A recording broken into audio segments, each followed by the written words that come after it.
For centuries, terrible epidemics and diseases held entire nations hostage, intimidating and gradually destroying helpless people, getting into every house and terrifying the inhabitants of every village, city and town. Now, many of these diseases are virtually unknown in developed countries.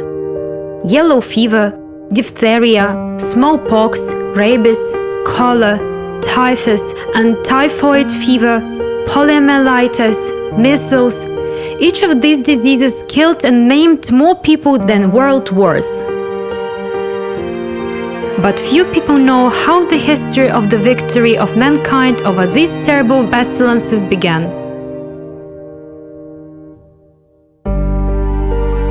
In Bogota, in memory of the great victory over death, there is a huge monument erected in honor of young children. These are 22 boys from 3 to 9 years old who delivered the precious smallpox vaccine to another part of the world on their pure children's bodies. History textbooks contain events about wars that claim human lives, but nothing is said about children who saved hundreds of thousands of human lives. They were the first missionaries to carry life to the ends of the earth with their small bodies. This expedition symbolizes a great advance in medicine, the ability to use the protective properties of one person's blood to save another. In 1802, terrible news came from Colombia to Spain about the threat of a smallpox epidemic. A royal expedition was equipped, consisting of human cargo. 22 orphan boys from 3 to 9 years old had to deliver the priceless smallpox vaccine to distant islands with their bodies.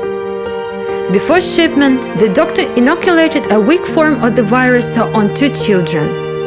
On the 10th day of swimming, the sore on the hands of 2 babies became visible, and lymph began to flow from the bubbles.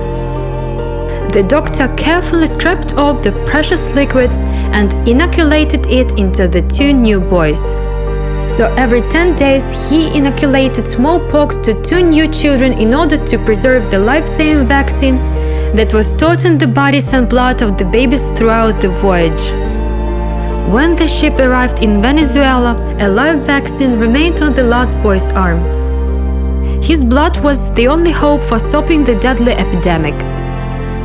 12,000 people were rescued and another 28 volunteer boys became an extension of the living chain in order to deliver the vaccine further with their bodies.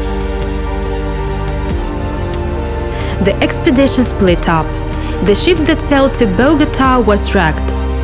But by the grace of God, the carriers of the precious blood survived, and all the inhabitants of Bogota received lymph with antibodies, and the threat of death receded.